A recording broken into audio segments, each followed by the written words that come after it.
Mara Jensen never planned to text a billionaire. She only wanted her son to stop crying. It was past midnight, the kind of cold hollow hour. Even the city outside seemed to hold its breath. Mira sat on the floor of her apartment tiny kitchen, her legs pulled up to her chest with a threadbare baby blanket wrapped around her shoulders. The lights were off not because she wanted it dark, but because the power company did not do sympathy extensions. Noah cried from the bedroom with his bottle mostly water tonight. Mira tried not to look at the empty can of formula. She picked up her phone with shaky hands. Her thumb hovered over her brother's contact. Ben had helped before, not happily, but he had. She did not want to ask again, but tonight was not about pride at all. It was about a baby who did not understand why his stomach hurt. She typed, Ben, I am sorry to bother you again. I need $50 for formula since Noah is almost out. I get paid Friday and I will pay you back, please. Her thumb trembled as she hit send without thinking. She did not double check the number at all. She did not even look at the name. She just set the phone down, dropped her forehead to her knees. She waited there for the reply to come. 5 minutes later her phone buzzed with a response.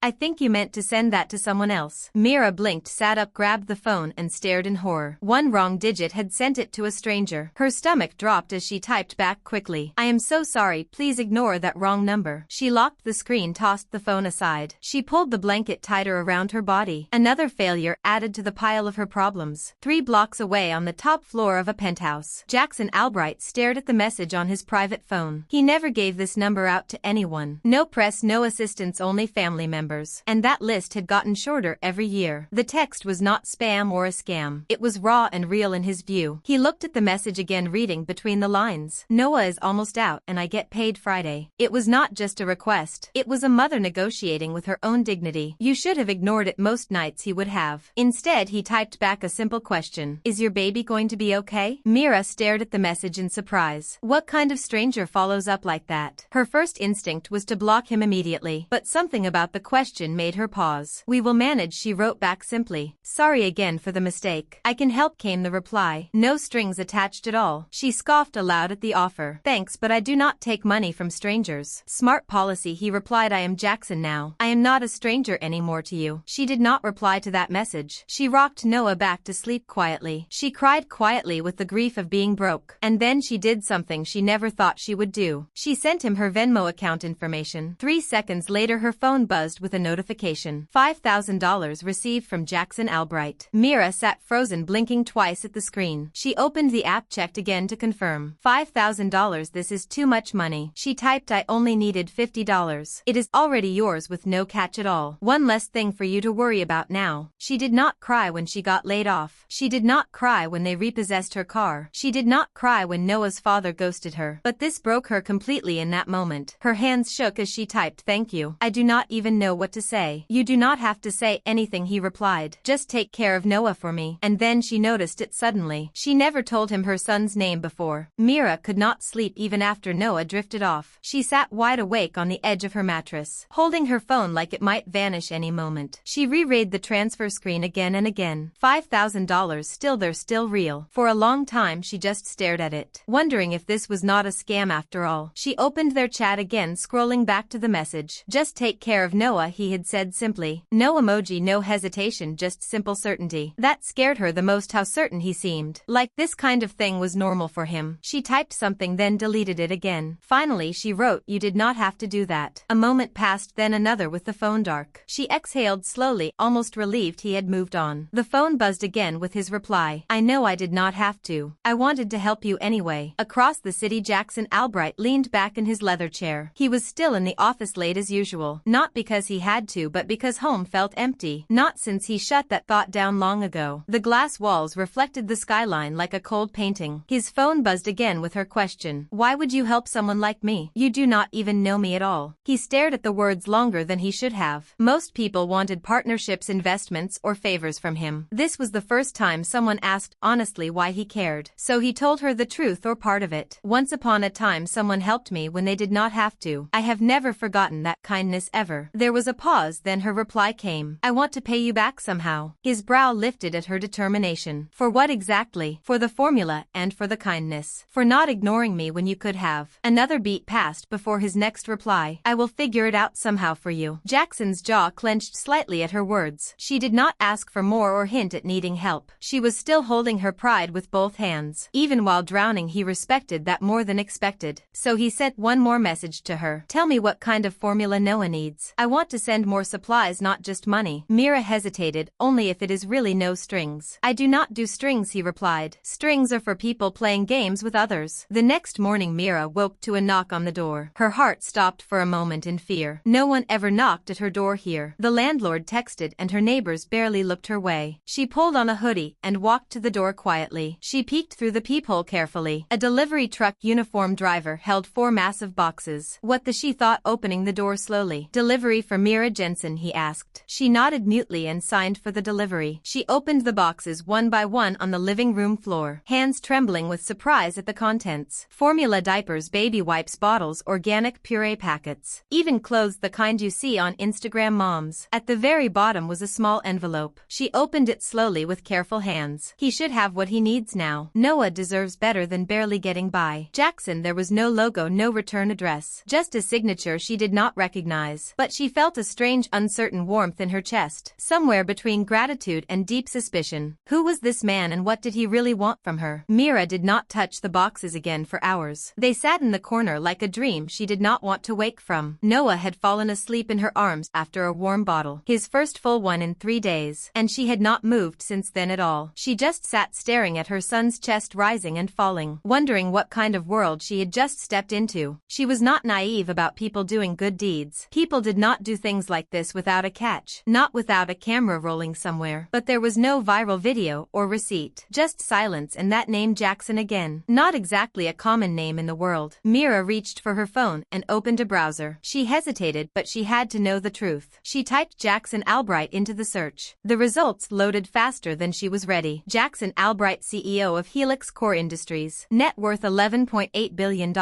Private tech mogul, former military, media shy. Widowed with no children. Her stomach flipped at the discovery. This was not just some generous stranger. This was the billionaire who owned half the patents in AI medicine. The one reporters called the ghost mogul. He avoided interviews like the plague. There were only 3 official photos of him online. All serious and unsmiling. One showed him walking out of a Senate hearing, with cold eyes and a clenched jaw. The man did not just live in another world. He built it with his own hands. So why was he texting her? Why did he send $5,000 in baby supplies to a woman with no job, no car, and a leaky roof? Mira's hands shook as she clicked the message thread again. She stared at his last text. Noah deserves better than barely getting by. It did not sound like a billionaire talking. It sounded like someone who had been close to starving and never forgot that feeling. She typed, hesitated, then hit send. Why are you really doing this? He did not answer right away. She waited 10 minutes, then 20. Her heart sank with doubt. Maybe he regretted it or realized she was not worth it. Her phone finally lit up with his reply. Because I know what it is like to lose someone you cannot save. And because no child should ever feel that kind of pain. She stared at those words stunned. They were not transactional or poetic. They were just true and they hurt. I do not want your pity, she replied. It is not pity, he said. It is recognition. Mira leaned her head against the wall and closed her eyes. There was a beat of silence between them. Then her phone buzzed again. Do you work? That question hit like a jab. She almost did not respond. I did until Noah and the company folded. The daycare I could afford shut down. So no, not right now. What was your field? Biochem research, mostly diagnostics. I interned at Novagen before things got complicated. You were in research? Yeah, but I also know how to scrub toilets, make lattes and calculate taxes I cannot afford. She did not expect a reply, but he surprised her. Come by Helix Core tomorrow at 11 a.m. Ask for Ava. No strings, just a conversation. Mira blinked. You are offering me a job? I am offering you a chance to take one back. Mira had not been inside a downtown office tower in almost 2 years. The last time she walked into a corporate lobby, she was wearing heels that blistered her toes, and a badge that said temporary contractor. Today she was wearing her cleanest jeans, a thrifted blouse and a blazer she had not zipped since before her pregnancy. She tightened her grip on Noah's carrier. She stepped through the rotating glass doors. The Helix Core lobby was nothing like she expected. No marble, no eco, just clean lines, high ceilings, and a quiet efficiency. It made her feel instantly underdressed. The receptionist looked up as she approached. "Hi, I am Mira Jensen. I am here to see Ava." The woman's face lit up with immediate recognition. "Of course you are expected. 37th floor. Miss Lin will meet you at the elevator." Mira blinked at the expected. She followed the path to the elevator. Her eyes darted to the logos on the wall, the awards behind glass, the silent but busy energy of the place. This was not a startup pretending to be important. This was important. By the time the elevator doors slid open on the top floor, her heart was pounding hard. A woman in her mid-40s with sleek black hair and a tablet in hand greeted her with a warm smile. "Mira, I am Ava Lin, Chief of Staff to Mr. Albright. He is in meetings at the moment, but he asked me to give you a tour and answer any questions you have." Mira followed her through a hallway lined with glass offices and subtle security cameras. "I am not sure what this is," Mira said finally. "This whole thing feels like a setup for a punchline." Ava smiled. "Mr. Albright does not do punchlines. He does precision." They stopped at a wide conference room with a view of the skyline. "He told me to show you this first," Ava said, unlocking the door. Inside it was not a workspace. It was a fully furnished nursery, a crib in the corner, a small changing table, soft rugs, toys, even blackout curtains. Mira's hand flew to her mouth in shock. Ava's voice was soft. "He thought it might help you feel more comfortable." Mira stepped inside with her heart aching. The room was not expensive for the sake of it. It was thoughtful. Every detail said one thing clearly. Someone had paid attention to her situation. She turned back to Ava. "Why?" Ava's gaze held hers. "Because he knows what it feels like to walk in alone." Mira did not know what to say. Ava offered a small smile. "Would you like some coffee?" 20 minutes later, Mira sat in a smaller meeting room with a fresh mug in front of her, Noah asleep in the carrier beside her. The door opened quietly and she looked up, just as Jackson walked in. Seeing him in person hit harder than she expected. He looked exactly like the photos. Tall, composed, expensive, but somehow more real. Tired eyes, slight stubble. A man who had built empires but had not smiled in a long time. "Mira," he said as if it were the most natural thing in the world. "Thanks for coming." She stood, awkwardly unsure of what to do with her hands. "I was not sure if I should." "You came anyway. That is what matters." He sat across from her, resting his forearms on the table. "Before we talk about anything else, I want to be clear. You owe me nothing. This is not a test. I am not here to rescue you. I do not believe in charity, but I do believe in investing in people." Mira stared at him. "Why me?" Jackson looked down for a moment, then up. "Because I saw someone who did not ask for a shortcut, who did not expect anything, who was willing to go without before they let their kids suffer. And because someone like that I would trust with anything." Mira felt her throat tighten with emotion. He slid a folder across the table. "Temporary position, 3 months, finance audit support. Flexible hours, work on site or remote. Pay is more than fair. And if it is not a fit, you walk. No questions asked." Mira opened the folder and blinked at the number. It was more than she made in 6 months at her old job. She looked at him. "This is real." "It is." She glanced down at Noah, then back at Jackson. "And the nursery?" He smiled just barely. "Also real." For a moment they just sat there in quiet understanding. Finally Mira nodded once. "I will take it." Mira showed up on her first official day, wearing the only business casual outfit she had not donated. The pants were a little tighter than she remembered, but they buttoned and that was enough. She kept her hair pulled back. Minimal makeup. She slipped into the building with Noah tucked against her chest, in a soft gray sling. No one stared at her. That surprised her completely. She half expected side eyes or whispers, or polite but cold smiles, but the woman at the reception desk greeted her with a kind welcome back, as if she had worked there before. The elevator to the top floor opened the moment she approached. Ava met her with coffee already in hand. "Noah's space is ready," Ava said, not missing a beat. "And yours is just across the glass. You will have full access to internal systems. It will set you up. Let me know if you run into any trouble." Mira blinked. "That is it." Ava smiled. "That is it." The office they let her into was modest but sleek. A wide desk, dual monitors, and a chair so ergonomic it felt like cheating. Behind her a glass partition looked into the nursery. Noah was already cooing at a set of plush blocks on the rug, oblivious to how drastically his world had shifted. Mira sat down slowly, hands hovering over the keyboard. She had not worked in over a year. She had not touched an internal audit system since her final project, before maternity leave, the one that never got finished because the company company folded without warning. But as she opened her inbox, reviewed the file directories, and pulled up the company's audit logs, something familiar stirred in her chest. Her brain clicked back into gear. She knew what to look for. Baseline deviations, inconsistencies between submitted and verified invoices, patterns of internal transfers that did not match project activity. It was like brushing off an old instrument and remembering the tune. She worked quietly for over an hour, only stopping when she noticed someone standing outside her office. Jackson. He was not wearing a suit today, just a black button-down, sleeves rolled slacks. Still looked like he belonged in a magazine. "May I?" he asked. She nodded. "It is your company." He stepped inside, glanced through the glass at Noah, then turned to her screen. "Settling in. Okay. I have not broken anything yet," she said. "Give it time." She smirked before catching herself. He looked at the monitor. "You are already in the reconciliations folder. I figured I would start with the third quarter reports. There are a few inconsistencies in vendor payouts that do not match project records." Jackson tilted his head. "You found that already?" She shrugged. "They are not well hidden." His expression changed, not surprised but something more thoughtful. "Anything feel off to you?" he asked. Mira hesitated. "I have only been in the system an hour, but yeah, either someone is rounding in ways that make no sense, or someone is hiding something in the noise." Jackson's jaw tightened just slightly. "You do not have to dig deep yet. Start surface level." "Right," Mira said. "Except I do not do surface level." He nodded once. "Neither do I." Then he turned and walked out. That afternoon Ava brought her lunch without asking. Grilled chicken, roasted vegetables, iced tea. Mira was mid-bite when a ping came in through the internal messenger. "Keep this just between us. If you find something that does not look right, bring it directly to me. No one else. Not even Ava. Understood?" Mira stared at the screen. "You expect me to find something?" "I expect you to see things others will not." She sat back in her chair and looked through the glass at Noah. He was curled up asleep with a tiny stuffed fox tucked under his chin. The sun lit up the soft edges of his hair, and for the first time in months, Mira did not feel like she was running behind the world. She was catching up, or maybe finally stepping into the right place. By her second week at Helix Core, Mira had built a rhythm. Morning started with black coffee, a kiss to Noah's forehead, and a silent promise to stay ahead of whatever curveball life had cued next. She arrived early, usually before Ava, sometimes even before Jackson, and always checked on Noah first. He had adjusted to the nursery faster than she had to her office. Every day she would find him nestled in the corner, with a rotating cast of plush animals, and an endless supply of organic snacks. Mira, on the other hand, was deep in spreadsheets, audit logs and data trails. She did not treat this job like a lifeline. She treated it like a mission. It was the only way she knew how to work. With precision, with care, and with the kind of focus that blocked out everything else. By Friday afternoon she found it. It was not a smoking gun. It never was. But there was a pattern. The same vendor name repeated just enough. The amounts varied, always under internal audit thresholds. But they all shared a strange trait. They were tied to non-existent project codes. Mira leaned closer to her screen, double-checking. The vendor did not match any real division. And yet the payments had been processed, approved, and quietly buried under a dozen legitimate transactions. $1,200 here, $2,400 there. Never enough to set off alerts. But over the course of a fiscal quarter they added up. Mira copied the vendor code into a private folder and began cross-referencing. The payments were not going to any standard operating account. They were routed through a third-party holding company in Delaware. Mira recognized the structure instantly. It was a shell, legal on paper, untouchable without higher-level access. Her stomach tightened. Someone inside Helix Core was siphoning funds slowly, strategically, and they were good at hiding it. Too good. She did not call Ava. She did not loop in finance. She remembered Jackson's message clearly. "Bring it directly to me. No one else." Mira copied the files to a flash drive, encrypted the folder, and slipped it into her bag. Then she messaged him. "I need 5 minutes. It is important." Jackson's office looked out over half the city. The windows stretched floor to ceiling, but the curtains were drawn. His desk was surprisingly bare. A single tablet, a leather notepad, a framed photo turned slightly toward the wall. He glanced up when she stepped in. "You found something?" he said, not asked. Mira nodded and handed him the drive. "It is not confirmed, but it is enough to raise questions." He plugged the drive into the side of his monitor and scrolled. She watched his expression shift slightly at first, then deeper, more concentrated. "You pulled this from Q3? "Yes, but it spans earlier quarters. The vendor does not exist. The payments route through a shell account in Delaware, masked under smaller invoices." Jackson leaned back, exhaled through his nose. "You are right. It is clean. Too clean. Which means whoever did it knows the system. Knows it well," Jackson said. "Probably helped design the controls." Mira crossed her arms. "You already suspected suspected something. He looked at her. I have been watching the numbers drift since late last year, but I could not get anyone in finance to chase it. Too subtle, too easy to explain away. So why not bring in an outside firm? He hesitated. I do not know who I can trust. Mira felt that settle in her chest like a weight. She understood that kind of isolation. The kind that came after losing too much and trusting too fast. It hollowed you out, made you second-guess everything. Everyone. So what now? She asked. I want you to keep going, Jackson said. Keep digging, but quietly. No names, no email trails. And if anyone asks, you are still reconciling back-end billing records. Mira tilted her head. You are asking me to investigate your own company? I am asking you to find the truth. She held his gaze. And if I find something ugly? Jackson did not blink. Then we deal with it. That night Mira lay awake staring at the ceiling. Noah curled against her side. She replayed the conversation in her head again and again, trying to shake the unease that clung to it. She was not afraid of digging. She was not even afraid of what she might find. What worried her most was what she had already seen in Jackson's face. He already knew. He just did not want to admit it. The next morning Mira woke before her alarm. Not to Noah's cries but to silence. The kind of silence that felt heavy. She checked his crib, still asleep. Arms overhead, his lips pursed into a tiny frown. Like he was busy negotiating with his dreams. Mira brushed her teeth in the kitchen sink. Her bathroom faucet had started leaking again. But she had not called maintenance. She did not want strangers in her space. Not now. Not when she was part of something she barely understood. By 7:30 a.m. she was already at her desk on the 37th floor, reviewing the vendor logs again. This time she dug deeper. The shell company receiving the siphoned funds had a name. Trinox Solutions, LLC. It meant nothing to her. But when she ran the tax ID through an open business registry, the address pinged back to a downtown mailbox drop and listed a single executive agent. No public names, just a firm that specialized in anonymity. Mira sat back, fingers tightening around her coffee mug. This was not some lazy embezzlement. Whoever was behind this had designed it to run unnoticed for years. It was not greed. It was planned extraction. At 9:06 a.m. Jackson walked into her office without knocking. Trinox, she said before he could sit. He raised an eyebrow. You found it. It is a holding shell. No employees registered through a legal blind. I traced 4 separate payments this month, routed through different department budgets, all under compliance thresholds. It is sophisticated, precise. Jackson said nothing. He looked tired again, like he had not slept. His tie was crooked and his phone was still in his hand. I need you to keep this on your machine only, he said. No backups, no external transfers. Mira nodded, then leaned forward slightly. Jackson, how long have you suspected this? He looked at her, jaw set. Long enough to know whoever is behind it does not care about the company or the people working here. You think it is someone close to you? I know it is. Mira hesitated. Why have you not gone to the board? Because at least 2 of them are compromised. They have already shut down one internal audit. If I make the wrong move, it blows up. Mira's throat tightened. So why me? Jackson finally sat down across from her. Because you do not owe anyone here anything. And you do not scare easy. The way he said it was not flattery. It was truth. It felt like someone had finally seen her. Not just the mother. Not just the woman trying to survive. But her. The sharp, quiet force she used to be before life knocked her down hard enough to leave marks. I want to show you something, Jackson said. He pulled a folder from his coat and slid it across the table. She opened it. A face stared back at her. Mid-40s, clean-cut, sharp suit, neutral smile. Vincent Harmon, Jackson said. Chief Financial Officer. Mira froze. I have heard the name. Is not he? He was hired 2 years ago after the last CFO resigned unexpectedly. He pushed through changes to our internal systems, gave his own team exclusive oversight over certain divisions, and quietly removed several cross-check protocols. Nobody blinked because he did it under the umbrella of streamlining compliance. Mira closed the folder. You think he is behind it? I know he is. But proving it, that is the hard part. You want me to find the crack? Exactly. Mira nodded slowly. And when I do, then we move. He stood to leave but paused in the doorway. By the way, Noah has fans in the nursery. She blinked. What? He gave my assistant a lecture yesterday when she tried to take his giraffe. It was 4 babbled syllables and a death stare. Mira laughed before she could stop herself. Jackson smiled, a small worn thing, and then he was gone. That afternoon Mira worked through lunch. She ran more matches, cross-referenced internal memos. She found one email chain where Vincent's assistant requested override access to procurement logs under the guise of executive audit preparation. The date matched the first recorded transfer to Trinox. She copied it, encrypted it, and added it to a growing folder labeled proof. By 5 p.m. her eyes burned. She stretched, walked into the nursery, and sank into the soft armchair beside Noah's crib. He was napping again, his thumb in his mouth, his other hand still gripping the tail of the toy giraffe like a weapon. Mira rested her head against the back of the chair. It was quiet, safe. She had not felt that way in a long time, and that scared her more than anything else. Mira never trusted silence anymore. Not in the nursery, not in an elevator, and definitely not inside corporate systems built to hide the truth, because silence usually meant someone was hiding something. By Monday morning she had documented 15 payments tied to Trinox Solutions, each routed through a different department, each one signed off by a different lower-level approver. Whoever set it up had built a machine, not a mistake. But Mira was not hunting mistakes. She was chasing patterns, and this one had fingerprints. She waited until Noah was fed and settled in the nursery before stepping into Jackson's office. She did not knock. He had stopped expecting her to. He was at his desk reading a contract, but the moment he saw her face he pushed it aside. "You found more?" "Yes, and I think I figured out how they are hiding it." She handed him a printed report, each page tagged with highlighted notes and system timestamps. "I cross-checked every account routed through Trinox with employee IDs. The payment approvals all come from different logins, but the access point every single time is the same device ID, which means someone is using ghost credentials." Jackson finished, either duplicating or hijacking existing users to sign off. Mira nodded. "They are not forging data. They are borrowing real logins. That is why your auditors missed it. Everything checks out at the surface. Except it is all a lie," he said quietly. She watched his face carefully. There was no panic, no outburst, just the stillness of someone adding a final piece to a puzzle he never wanted to see completed. "What do you want to do next?" she asked. Jackson leaned back in his chair. "We need confirmation. Evidence that cannot be rewritten or deleted. Someone inside has to know more than they have admitted. And I know where to start." He picked up his phone and dialed. "Ava, I need Vincent Harmon scheduled for a check-in tomorrow. Keep it casual. Mid-morning. Just me and him." Mira stiffened. "You are bringing him here. If we spook him he shuts it all down. If we wait too long he finds a way to make us the story." He looked at her. "You okay with that? I am the one who walked in the fire. I am not backing out now." He did not smile, but something in his eyes softened. "You know," he said, "most people in your position would have taken the paycheck and played it safe." Mira raised her eyebrows. "Yeah, well, I stopped being most people the day I handed a bottle of watered-down formula to my son and pretended it was enough." That night Mira could not sleep. She sat at her kitchen table, laptop open, poring over the backup logs of Helix Core's internal messaging system. She knew she was getting close, and close was dangerous. She had seen enough stories. Whistleblowers shut out, data wiped, good people discredited by people more powerful than they would ever be, and yet she was not afraid of that. She was afraid of failing Noah, of letting someone like Vincent Harmon take money that could have gone to research, to development, to employees, to single moms like her who did not get secret phone calls from billionaires.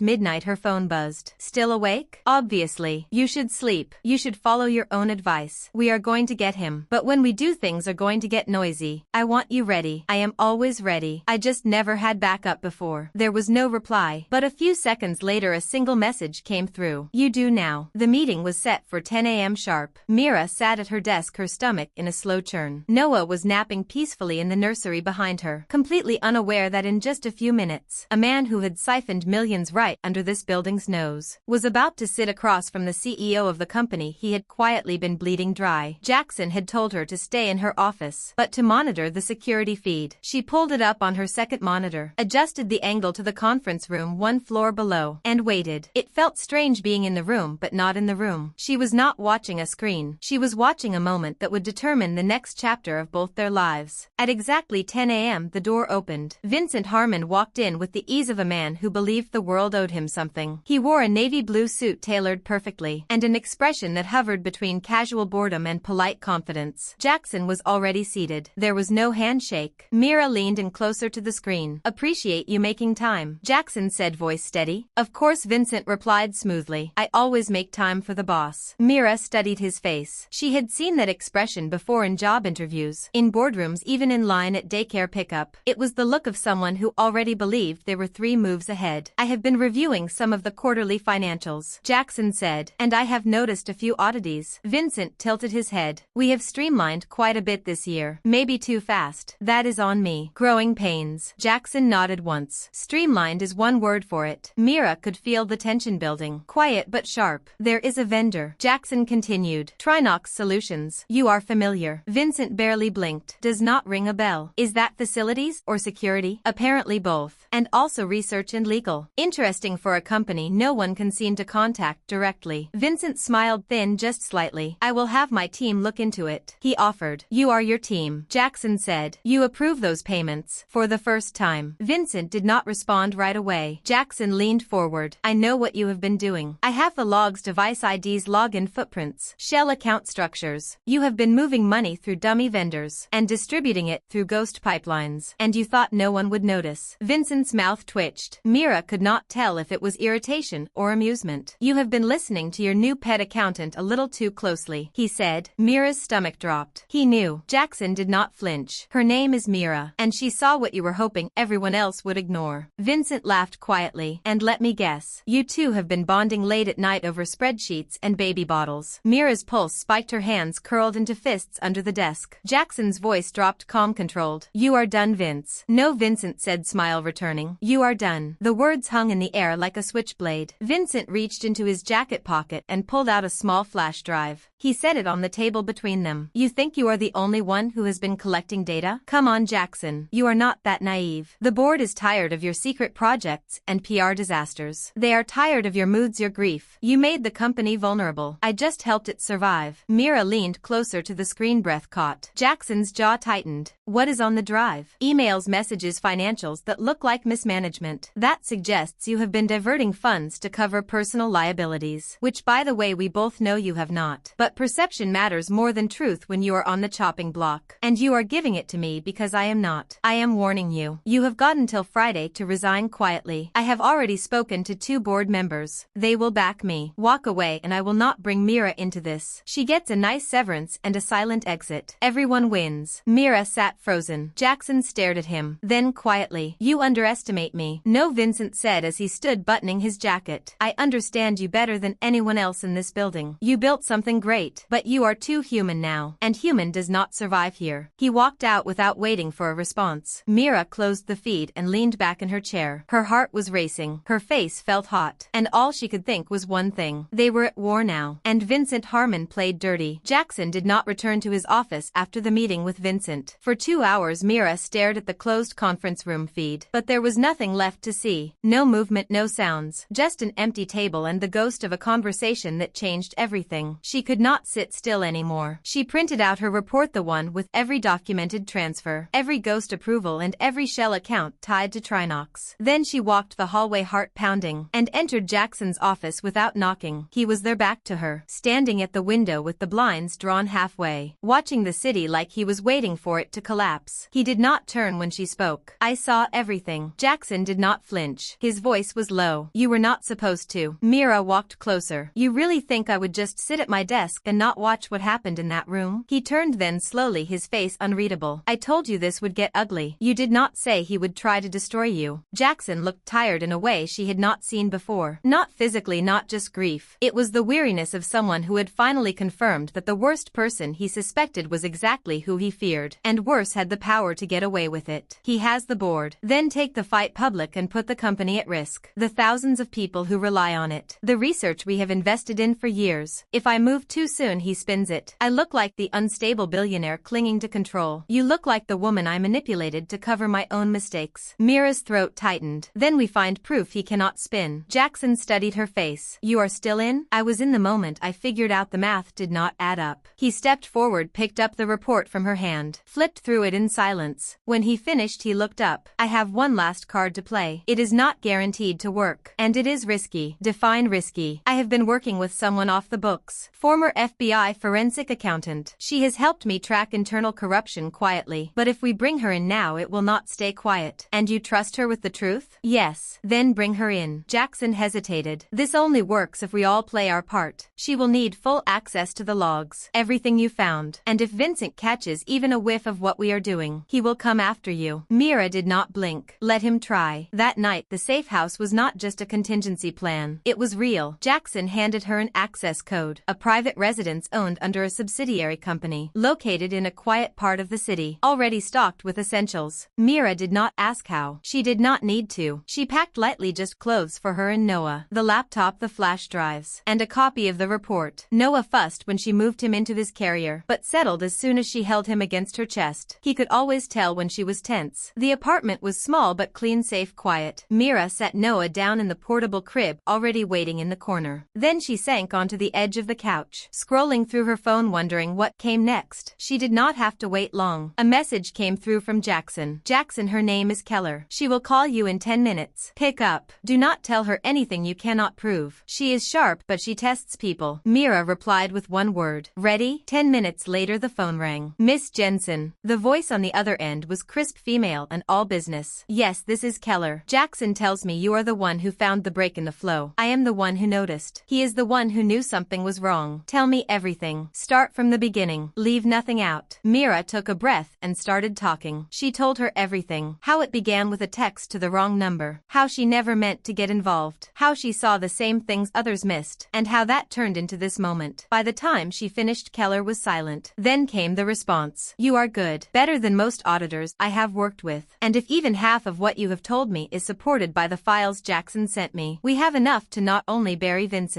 but pull apart everyone protecting him. So what happens next? We verify, then we bait the trap. Mira was running on adrenaline and black coffee. It had been 36 hours since Vincent's threat, and less than 12 since her call with Keller. She had not told anyone she was in the safe house, not even Ava. Jackson had kept it that tight, that contained. But inside, Mira was already building a strategy. Keller had been relentless during the call. She wanted timestamps, device IDs, access logs, emails. She wanted everything Mira had, and more. Mira did not flinch. She handed it all over. Every folder, every encrypted backup, even her personal notes. She knew what was at stake. Now it was time to draw Vincent out. Keller had a plan, and it started with a leak. That morning Mira received a file marked draft memo, internal realignment, supposedly from HR. It looked official. It said that due to upcoming compliance evaluations, there would be an internal audit review of all executive-level vendor contracts. The memo was not real, it was bait. The memo was loaded into the Helix core system under a path Vincent's assistant had access to. Then they waited. Jackson did not sit still. He stayed moving, checking in with Keller, working through secure channels, pressing the remaining allies on the board to stall any vote of no confidence. Ava, quiet but loyal, was working 2 phones, pretending nothing had changed. Mira stayed off company messaging, logging in only through VPN from the safe house. By noon, Keller sent a message. We got a ping. Memo was accessed 3 times in 2 hours. Twice from Vincent's team, once from Vincent's own login. He knows. Mira stared at the screen. What is he going to do? We are about to find out. 3 hours later, Jackson called. His voice was quiet but urgent. He is making his move. What did he do? He submitted an emergency ethics complaint to the board. Claimed I bypassed finance, moved funds into personal accounts to bribe an external hire. You, Mira. He actually named me. He wants you gone first. It is his pattern. Isolate, discredit, remove. He is betting the board will not question it if it comes from internal concern. She sat down hard on the arm of the couch. And will they? Some might, but not all. Not if we go first. Jackson paused. You ready to do this publicly? Mira looked at Noah asleep in his crib. She thought about the nights without power, the watered-down formula, the kindness of a stranger that was never really about charity, but about belief. I have never been more ready. The press release hit at 6:43 p.m. Helix Core investigates high-level financial misconduct. It was short, precise, approved by legal. It did not name Vincent Harmon directly, but it referenced forensic irregularities, misappropriation of vendor payments, and a full internal audit triggered by external validation. The same minute it went live, Keller's team handed their findings to the state attorney's office. 38 pages of documentation, system logs, verified approvals, and email threads that led back to Vincent Harmon. It was over almost. At 8:05 p.m. Mira's phone rang. Unknown number. She answered. Impressive, Vincent said. I underestimated you. Mira did not speak. I wanted to destroy Jackson. You were just a name on a report, an accident. And somehow you became a problem. Funny, Mira said, voice steady. That is how most women in power get noticed. By becoming inconvenient. Vincent laughed, a dry sound. You think this ends here? I know it does. He paused. You will not win, Mira. Jackson may crawl out of this, but you are disposable. Always have been. She hung up. She did not need to hear the rest. That night Mira watched the news in silence. Noah slept beside her. Jackson had not texted again. Not yet. She knew he was somewhere bracing for whatever came next. But she felt calm because she knew what was coming. And this time she was not afraid of it. By morning everything was different. Mira did not need to check the news to know it. She felt it in the way her phone buzzed with back-to-back missed calls. In the encrypted messages Keller sent her marked read only. In the way her inbox had transformed overnight from silence into fire. The Helix Core press release had gone viral. Finance blogs, tech media, even national outlets were buzzing with speculation. A whistleblower, secret audit, executive corruption. One article mentioned a single mother with a background in forensic accounting who uncovered the breach. They did not name her, but they would sooner or later. Ava texted at 8:02 a.m. Ava, be ready. He is coming for a final meeting. Private 9 a.m. top floor. Just him and Jackson. Mira stared at the message. Mira, should I be there? Ava, Jackson says no. I say yes, stay back, but do not leave. Mira dressed carefully, neutral tones, nothing flashy, and slipped into the building through the secondary entrance Keller's team had cleared. She took the private elevator straight to the nursery suite, where Noah was already waiting, his favorite stuffed fox in one hand, his juice cup in the other, babbling to the daycare assistant like she worked for him. At 9:01 a.m. she opened her laptop and pulled up the live internal feed. The conference room was silent. Jackson sat at the end of the table, calm, controlled. Vincent entered a moment later, expression blank. Mira watched every detail, his walk, his jaw, the way his hand hovered for just a second too long before pulling out a chair. Let us save each other the posturing, Vincent said. I know what this is. Then you know why you are here, Jackson replied. I am here because you would rather burn the company to the ground than let someone else fix it. You did not fix it. You hijacked it. You bled it dry. I kept it alive when you were too consumed by grief to lead. Mira felt her stomach twist. It was not the insult. It was how calm he said it, how rehearsed it sounded. You built your whole career off other people's blind spots, Jackson said. You targeted me because you knew I was distracted, but you did not count on someone else watching. Vincent leaned forward. You mean her? The woman you plucked from poverty and handed a desk like some redemption project? You think anyone will believe her over me? I do not need them to believe her, Jackson said. I have the data. I have the paper trail. I have federal agents who signed off on every piece of it. She did not just notice. She proved it. Mira did not move. Her hands were cold against the keyboard. Noah's soft humming behind her grounded her. Vincent stood. This is a mistake. No, Jackson said, rising slowly. The mistake was thinking you were untouchable. Ava stepped into the frame next, calm as ever. Gentlemen, I believe you have both said what you needed to. Security will escort Mr. Harmon out. His badge has already been deactivated. Vincent's mouth opened, closed. For the first time Mira saw something break in his expression. He turned without another word and left. By 10:14 a.m. it was over. Officially, Vincent Harmon was placed on leave pending investigation. The board, blindsided by the speed of the evidence, voted unanimously to suspend all finance operations related to his tenure. Keller's team had everything they needed to move forward with federal charges. Mira stood at the nursery window, arms crossed, watching the city exhale. A quiet knock made her turn. Jackson. He looked like he had not slept again, but he was smiling just barely. You were right, he said. About you. You do not scare easy. She shook her head. Neither do you. He stepped inside. Noah spotted him and toddled over, hands raised, a grin wide across his face. Without hesitation, Jackson scooped him up. How is my partner in crime? He asked. Noah babbled something unintelligible but enthusiastic. I want you to take tomorrow off, Jackson said to Mira. Rest. Spend time with him. You have earned it. And the day after tomorrow. He looked at her. I want to offer you something permanent. Head of internal audit, full autonomy. Direct report to me. Build your own team. Set your own rules. Mira stared at him. That is a big job. So is what you just did. She did not answer right away, but the answer was already forming. The next morning Mira did not wake to an alarm or the low buzz of system notifications. She woke to sunlight bleeding through the cheap blinds in the safe house bedroom, and the steady rise and fall of Noah's breathing beside her. For the first time in months her body did not tense the moment her eyes opened. There was no rush, no impending disaster. She let herself stay still for a moment, watching Noah's tiny hand resting on her chest, curled in sleep. The softness of it grounded her more than any paycheck or title ever had. By the time she made coffee and stepped out onto the apartment's small balcony, her phone was already buzzing. News outlets had picked up the story in full. Vincent Harmon's face was plastered across headlines in every financial blog she could name. Whistleblower exposes multi-million-dollar fraud at Helix Core was trending. Her name had not been used officially, but her inbox was filling up with interview requests, LinkedIn messages, and one strange email from a corporate publisher asking if she was considering writing a memoir. She was not. She did not want a spotlight. She just wanted her life back, or maybe for the first time to build a new one. At noon Jackson called. You holding up? He asked. Mira glanced at the TV where another panel of talking heads debated how a CEO had taken down his own CFO. I am okay. Just weird being the center of a storm. You did not choose. You did choose it, Jackson said. You just did not realize that until after you were in it. She smiled. I guess that is true. There was a pause on the line and then he spoke again more carefully this time. I was not going to say this over the phone, but I think I would regret not saying it at all. Mira's breath caught slightly. I do not know what happens next for the company for me, but I know I trust you and I do not say that easily. She sat down slowly. I trust you too, she said, more than I ever expected to. Another pause. Longer. I would like to see you, he said, if you are up for it. Mira glanced at Noah, who was trying to stack plastic cups into a tower that immediately collapsed. I think we are ready to come back. The reunion was not dramatic. It was not slow motion or cinematic. It was quiet. Mira stepped into the Helix Core lobby carrying Noah. Both of them dressed simply neutrally. A few employees nodded at her, but no one stared. Ava greeted her with a warm smile and handed her a badge with her new title already printed. Mira Jensen, Director, Internal Audit. Ava led her to the elevator. As the doors closed, Mira turned slightly. Does he know I am coming up? He has been watching the time since 7 a.m. Ava said with a small grin. Jackson was standing at the window again when she entered his office. He turned as she stepped in. No tie today, shirt sleeves rolled, eyes tired, but brighter than she remembered. You came back, he said. I was not gone, she answered. He looked at Noah, who reached his arms out toward him immediately. Jackson stepped forward, picked him up and held him without hesitation. Mira watched something deep in her chest tightening and loosening at the same time. You kept your promise, she said. He glanced at her. Which one? All of them. He nodded, then offered a quiet, sincere reply. Let us make some new ones. 3 weeks later, Mira found herself walking into a boardroom as the lead. Not someone else's assistant. Not the girl who stumbled into a job she did not deserve. Not the charity case or the wrong number story everyone whispered about behind glass walls. She was the woman who exposed a multi-million-dollar fraud, helped save one of the most valuable tech firms in the country, and did it while raising a baby on her own, with a bottle in one hand and a folder full of evidence in the other. And she was not scared anymore. The board meeting was short. Keller had already briefed them, and Ava had prepped the financial summaries. Mira's role was clear, direct, professional, concise. This is the internal compliance framework moving forward, Mira said, clicking through a clean, minimal slide deck. Transparent, decentralized, triple audited. No one, not even the CEO, can bypass it without leaving a trail. She did not look at Jackson when she said it, but she felt him watching. Afterward, one of the senior board members, someone who had voted against Jackson weeks earlier, stopped Mira outside the conference room. You did something rare, he said. You did your job so well it made the rest of us look sloppy. Mira smiled, not out of pride, but out of knowing. I was not trying to look good, she replied. I was trying to keep my kids safe. The man nodded. That is even rarer. That night she stayed late not because she had to, but because it felt good to work in silence again, to run final checks to make sure nothing had slipped. The office lights dimmed on auto, but she did not mind. She was reviewing a vendor log when a familiar voice spoke behind her. Should not you be home by now? Mira looked up. Jackson leaned against the doorway, coffee in one hand, the other tucked into his pocket. He was not in CEO mode. He was in him mode, slightly disheveled, quietly observing, showing up without needing a reason. You told me to build the system, Mira said. I am building it. He walked in and set the coffee down next to her. Come on, he said. Let us get out of here. She raised an eyebrow. And go where? Anywhere you want. They did not go far, just downstairs, just outside, just to a quiet street where the city felt a little less like a machine and a little more like something alive. They walked in silence for a while. Mira was the first to break it. Do you ever think about how weird this all is? Jackson gave a half smile. Which part? Me? You? This whole thing starting because I typed a number wrong. I do not think that was weird, he said. She looked over. I think it was the first right thing that happened in a long time. Mira exhaled and for once did not argue. Mira stood in front of the mirror in the new apartment, buttoning the last clasp on the necklace she had not worn in almost 2 years. It was simple, a small silver circle on a thin chain. Her sister gave it to her before she passed. For a long time it had stayed buried in a drawer, forgotten under unpaid bills and medical forms. But tonight felt right. Noah was in his new pajamas, sitting cross-legged on the floor, with a spoon in one hand and applesauce smeared across his chin like war paint. Mira smiled as she wiped his face and laughed when he swatted her hand away. She did not recognize this version of her life. Not because it was perfect, it was not, but because it felt like hers. For the first time in years she was not reacting to the next problem. She was building forward. Her name was on the lease. Her bank account did not give her anxiety. She had a key card that opened more than just opportunity. It opened a new chapter. Later that night, when Noah was asleep and the city had gone quiet outside the window, Mira sat on the couch with her laptop open. Her inbox had one unread message sent from a private internal account Jackson had created just for them. No subject line, find just one file attachment. She clicked it. Inside was a screenshot of the very first message she had ever sent him. Ben, I am sorry to bother you again. I need $50 for formula. Noah is almost out. I get paid Friday. I will pay you back please. And below that the reply. I think you have the wrong number. She stared at it, her hand covering her mouth. Jackson had titled the file, The Accident That Was Not. A message appeared from him a moment later. Jackson thought you might want to keep that so you never forget what it took to find your way here. Mira typed back. You still think it was not an accident? I think the universe is better at hiring people than HR. She laughed, sitting back, letting the warmth of the moment settle into her chest. After a few seconds she typed one more message. You ever think about what happens next? Every day. She waited and then it came. I would like you and Noah in my life permanently. Not just as a team, not just as co-workers. As mine. If you are ready. She read it twice, not because she doubted him, but because she had never let herself picture the possibility this clearly. Then she smiled and replied. Mira asked me again in person. A minute later her doorbell rang. Thank you for staying with us until the very end of this unforgettable story. If Mira and Jackson journey moved you, please give this video a like and subscribe to the channel. Even greater, deeper stories are coming your way. Do not miss what is.